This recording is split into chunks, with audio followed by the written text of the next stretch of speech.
Hello everyone.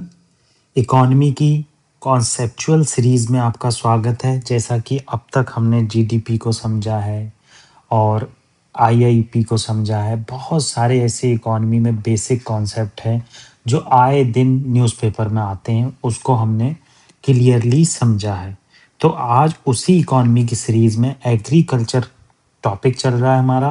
पहले हमने intercropping देखा और बहुत से क्रॉपिंग पैटर्न देखे। आज फार्मिंग सिस्टम देखेंगे। जैसे हम देखेंगे वेटलैंड फार्मिंग क्या होती है, ठीक है, dry land farming, rain fade और मिक्स्ड फार्मिंग और एमसीक्यूज देखेंगे। विच इज़ करेक्टली मैच ये आपको बताना है, ठीक है, ये देखेंगे। तो ये हम डिस्कस कर लेते हैं। देखो पहला क्या है, वेटलैंड फार्मिंग की बात की जाती है। देखो वर्ड से ही पता लगता है, वेटलैंड मतलब लैंड जो है मैक्सिमम टाइम वेट रहती है। यहाँ पर हाई रेनफॉल होती है और water availability through out the year रहती है। मतलब ये मानसून पे डिपेंडेंट नहीं है। मतलब पानी इतना ज़्यादा है कि यहाँ पर ऑलवेज पानी रहता है। रेन होती तो पानी इकट्ठा होता ही होता है, उसके बाद भी पानी रहता है, इसीलिए इसे हम वेटलैंड फार्मिंग कहते हैं। तो जैसे क्रॉप राइस की जाती है, देखो आप जानते हैं राइस को पानी की बहुत ज़रूरत होती है। जूट किया जाता है, शुगर केन और बनाना। बनाना को तो बहुत पानी चाहिए होता है भाई, ये ऐसी वैसी जगह पे मिलता भी नहीं है। जैसे रीजन कहाँ पर होती है, ईस्टर्न इंडिया में आपको मिलेगी, north east India, Assam, west Bengal, Kerala. Kerala में बहुत बारिश होती है, यहाँ पर केला बहुत ज़्यादा होता है। बनाना आपको बहुत देखने को मिलेगा। और कोस्टल आंध्र प्रदेश जो इस टाइम साइक्लोन से ग्रसित भी है, यहाँ पर हमें बहुत बारिश देखने को मिलती है। अब इन्होंने एग्जाम्पल भी बताया ताकि आपको पूरी तरह कॉन्सेप्चुअल क्लियरिटी हो जाए। Paddy cultivation in the Kaveri delta using continuous water log field. अब कावेरी डेल्टा के बारे में आपने सुना होगा। ये कावेरी डेल्टा जो हमारी ईस्टर्न कोस्ट पर है, यहाँ पर आपको देखने को मिलेगा हमेशा वाटर लॉग की कंडीशन रहती है। तो यहाँ पैडी कल्टीवेशन बहुत ज़्यादा फेमस है, ठीक है। तो यहाँ पर मैंने फार्मिंग सिस्टम में वेटलैंड फार्मिंग बताया कि किस तरह से हाई रेनफॉल और water availability through out the year रहती है। क्रॉप कौन कौन सी होती है, राइस, जूट, शुगर केन, बनाना। रीजन बताया और एग्जाम्पल भी आपको समझा दिया। नेक्स्ट है ड्राई लैंड फार्मिंग। भाई ड्राई लैंड फार्मिंग की सबसे इम्पोर्टेंट चीज़ क्या है, यहाँ पर जैसे मिलेट होगा, आप देखेंगे अगर भुट्टा उट्टा आपने खाया होगा, तो ये जो है ड्राई लैंड फार्मिंग में बहुत होता है क्योंकि पानी की कमी होती है, पल्सेस होती हैं, बहुत कम पानी की ज़रूरत होती है। ऑयल सीड्स जैसे आपका ये सोयाबीन ऑयल हो गया, ये आपको विदर्भा रीजन में बहुत देखने को मिलेगा। इस टाइम किसानों का प्रोटेस्ट भी चल रहा है बर्धा नागपुर हाईवे पे। तो ये आपको देखने को मिलेगा विदर्भा रीजन में। Oil seed, cotton, cotton Vidarbha में बहुत देखने को मिलेगी।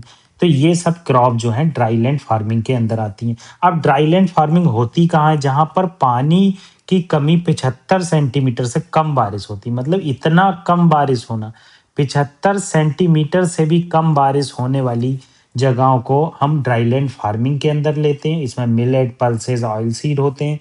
देखो कुछ जगह पे पानी बारिश बहुत होती है मगर वो मानसून में होती है, ठीक है। मानसून में होने के बाद क्या होता है, उसकी मिट्टी इस तरह की नहीं होती है कि वो पानी को कलेक्ट कर पाए। जैसे कॉटन सॉइल है, जिसे रीगोर सॉइल भी कहते हैं, ब्लैक सॉइल भी कहते हैं, तो पानी वो आपको दिखेगा नहीं, हमेशा जो है पानी नीचे जाकर बैठ जाता है। तो इस रीजन में क्या किया जाता है, स्प्रिंकल इरिगेशन किया जाता है। यहाँ पर आपको स्प्रिंकल देखने को मिलेंगे और यहाँ पर इस तरह की क्रॉप मिलेगी देखने को। उसका रीजन ये है कि पानी जो है कलेक्ट नहीं होता है क्योंकि जो अपनी एल्यूवियल सॉइल होती है, तो उस सॉइल में पानी आसानी से कलेक्ट हो जाता है। अब रीजन देखो, राजस्थान में ड्राई लैंड फार्मिंग होती है। डेक्कन प्लेटू में ये आ गया, विदर्भा रीजन भी आ जाता है, मध्य प्रदेश, तेलंगाना, ठीक है। जैसे ज्वार और बाजरा का cultivation semi arid Deccan region में देखने को मिलेगा। तो ये बेसिक चीज़ें आपको पता होना चाहिए कि क्या बात की जा रही है। नेक्स्ट रेनफेड फार्मिंग पर आ जाते हैं। अब रेनफेड फार्मिंग क्या होती है, देखो ये नेचुरली रेनफॉल पे डिपेंड होती है। नाम ही है रेनफेड, मतलब उसका फीडिंग जो की जाएगी वो रेन से की जाएगी। तो इसमें इरिगेशन नहीं की जाती है। देखो कितना इंपॉर्टेंट वर्ड है, विदाउट इरिगेशन। मतलब यहाँ पर बारिश हुई और बारिश का पानी इकट्ठा हुआ और कोई भी इरिगेशन फैसिलिटी नहीं है, मतलब इंजन वगैरह से पानी नहीं लगता है, मोटर से नहीं लगता है, और ये रेनफेड होती है। ये आइडियल कंडीशन है, ये कहीं फॉलो नहीं होती है। रेनफेड मैंने बोल दिया, ऐसा नहीं होता है। ऐसा क्यों नहीं होता है? क्योंकि अक्सर लोग आप देखेंगे या तो इंजन से पानी लगा रहे हैं या मोटर से लगा रहे हैं, अगर उन्हें ज़रूरत है तो पानी का यूज़ करते हैं, ठीक है? जैसे वेट और ड्राई रीजन में। तो क्रॉप मेज़ हो जाती है रेनफेड में, पल्सेस हो जाती हैं, ग्राउंड नट हो जाते हैं, रागी हो जाते हैं। क्योंकि यहाँ पर कम बारिश होती है, रेनफेड रेन पर टोटली डिपेंड है, तो इस तरह की क्रॉपें देखने को मिलेंगी। सेंट्रल इंडिया हो गया रीजन, ईस्टर्न प्लेट्यू हो गया, हिमालयन फुटहिल हो गया, यहाँ पर आपको देखने को मिलेगा रेनफेड फार्मिंग होती है। मेज़ कल्टीवेशन होती है मध्य प्रदेश में, जो मानसून रेन पर डिपेंड होती है। तो इस तरह की क्रॉप पैटर्न को रेनफेड फार्मिंग कहते हैं, ठीक है? नेक्स्ट आती है मिक्स्ड फार्मिंग। देखो मिक्स्ड क्रॉपिंग, यूपीएससी इस पर क्वेश्चन पूछता है। मिक्स्ड क्रॉपिंग और मिक्स्ड फार्मिंग, ये दो इंपॉर्टेंट टर्म है। मिक्स्ड फार्मिंग में आप देखेंगे कि लाइव स्टॉक रेयरिंग, जैसे क्या है, कोई किसान है, अब वो धान गेहूं तो कर ही रहा है, उसके अलावा पल्सेस भी कर रहा है। अब मिक्स्ड फार्मिंग का कॉन्सेप्ट इसलिए इंपॉर्टेंट है, कुछ रीजन बहुत ज्यादा ड्रॉट प्रोन होते हैं, कुछ रीजन में फ्लड बहुत आती है, तो उनके जो रिसोर्सेज हैं सारे खत्म ना हो जाए, इसलिए मिक्स्ड फार्मिंग की बात होती है। क्योंकि धान गेहूं करो, अगर वो ड्रॉट की वजह से खराब हो जाए तो लाइव स्टॉक पे डिपेंड हो जाओ, ठीक है? तो इस तरह की चीजें देखो, ये बताया वीट डेयरी, डेयरी प्रोडक्ट के साथ वीट भी कर लिया उन्होंने, पैडी पोल्ट्री कर लिया, पैडी के साथ धान के साथ उन्होंने पोल्ट्री फार्म भी कर दिया, और मेज के साथ सीप भी कर लिया। तो ये पंजाब, हरियाणा, वेस्टर्न उत्तर प्रदेश में इस तरह की चीजें देखने को मिलेंगी।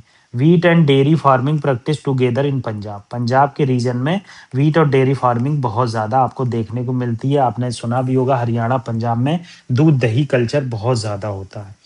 तो ये मैंने आपको बताया कि किस तरह से मैंने आपसे डिस्कस किया कि वेटलैंड फार्मिंग में कैसे वाटर अवेलेबिलिटी बहुत ज़्यादा होती है, हाई रेनफॉल होती है, कौन से रीजन में होती है, कौन कौन सी क्रॉप होती है। ड्राई लैंड फार्मिंग 75 सेंटीमीटर से भी कम बारिश होती है, वहाँ पर होती है। और अगर आप देखेंगे रेन फेड फार्मिंग, जहाँ रेन पर टोटली डिपेंड होते हैं, विदाउट इरीगेशन, इरीगेशन ये लोग करते ही नहीं है। ये आइडियल कंडीशन है, देखो ऐसी कंडीशन फॉलो नहीं होती है। आगे देखेंगे मिक्स्ड फार्मिंग, मैंने मिक्स्ड क्रॉपिंग और मिक्स्ड फार्मिंग बताया। मिक्स्ड फार्मिंग मैंने बताया कि किस तरह से लाइव स्टॉक और पोल्ट्री और सीप, इस तरह की जो एक्टिविटी साथ में की जाती हैं उसे मिक्स्ड फार्मिंग कहते हैं। मिक्स्ड क्रॉपिंग जो होता है, इसमें मल्टीपल क्रॉप की जाती हैं। जैसे मान लो यहाँ पर धान लगा दिया एक रो में, गेहूं लगा दिया और यहाँ सरसों लगा दिया, तो ये मिक्स्ड क्रॉपिंग है। क्रॉप को जो है मिक्स कर रहे हैं हम। तो ये यूपीएससी इस तरह के क्वेश्चन पूछता है।